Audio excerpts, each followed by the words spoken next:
উত্তরের বাণিজ্যিক শহর সৈয়দপুর রেলওয়ে কারখানার পাশাপাশি বিসিক শিল্পনগরী ইপিজেড সহ কয়েকশো ছোট বড় মাঝারি শিল্প কারখানা রয়েছে এখানে।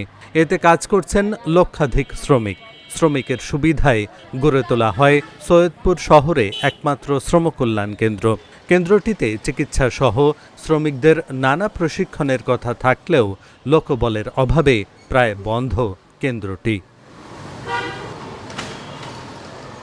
প্রশিক্ষণ কেন্দ্রটিতে ডাক্তার সহ 12 জন কর্মকর্তা কর্মচারী থাকার কথা থাকলেও বেশিরভাগ পদই শূন্য। শ্রমিকদের চিকিৎসা সেবা, দক্ষতা বৃদ্ধি, প্রশিক্ষণ সহ পরিবারের সদস্যদের বই পড়া, বিভিন্ন দিবসের সাংস্কৃতিক অনুষ্ঠান করার কথা থাকলেও দীর্ঘদিন ধরে বন্ধ রয়েছে এসব কার্যক্রম। বেশিরভাগ শ্রমিকই জানেন না এই শ্রমকল্যাণ কেন্দ্রের কথা।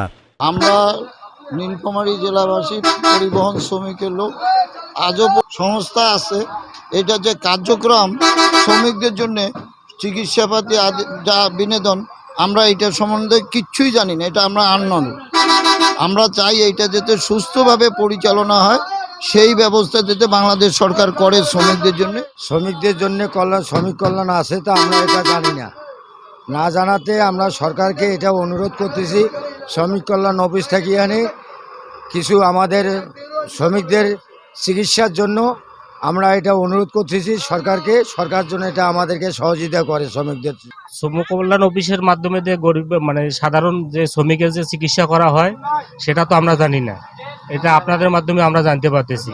সেটা ওখানে মনে করেন আমরা যাইলে ডাক্তার পাই না, ওষুধ পাই না, কখনো দেখি এইটা নাই ওইটা নাই আমাদেরকে বলে, তো ওখানে যায় আমাদের মনে করেন খালি হাতে শূন্য হাতে আসতে লাগে। না এটা ভাই আমি জানি না, জানলে তো আমাদের ভালো হইতো যে শ্রমিক কল্যাণ কেন্দ্র একটা সংস্থা আছে বা একটা আছে, আমরা তো কোনোদিন শুনি নেই।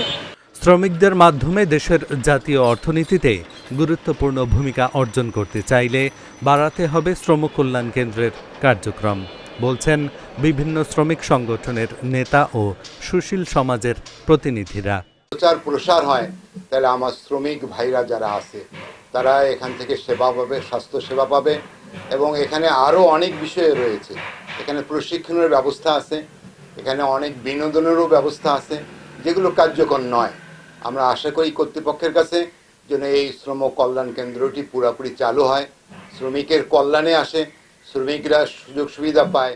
আমি আশা রাখতেছি এখানে আশেপাশে অনেক শ্রমিক রয়েছে, বিশেষ করে আমাদের বিসিক শিল্পনগরীর প্রায় 6000 শ্রমিক রয়েছে। এছাড়া আশেপাশে বিভিন্ন কলকারখানা থেকে শুরু করে বিভিন্ন পরিবহনের অনেক শ্রমিকই এখানে আসা যাওয়া করে বা এখানে থাকে। তো তাদের চিকিৎসা এবং তাদের বিভিন্ন দাবি দেওয়া আদায় তাদের সংগঠিত হওয়ার জন্য তাদের বসে যে একটা মিটিং করবে বা সভা সমাবেশ করবে, সেজন্য এই কেন্দ্রটির যথাযথ উন্নতি বা উত্তরোত্তর উন্নতি করা দরকার। এই জন্য আমি সরকারের যথাযথ কর্তৃপক্ষের দৃষ্টি আকর্ষণ করছি, তারা যেন এদিকে মনোযোগ দেয় এবং বিশেষ করে শ্রমিকের কল্যাণের জন্য বিষয়টির জন্য ভাবে। 1978 সালে শ্রমিক কল্যাণ কেন্দ্র প্রতিষ্ঠার পর থেকেই নানা জটিলতায় আলোর মুখ দেখাতে পারেনি কেন্দ্রটি চালু করতে কার্যকরী পদক্ষেপের দাবি এ অঞ্চলের শ্রমিকদের। Dhaka journal news desk. শ্রমিকরা যাতে এগুলো জানে, সচেতন হয়, এটা আমরা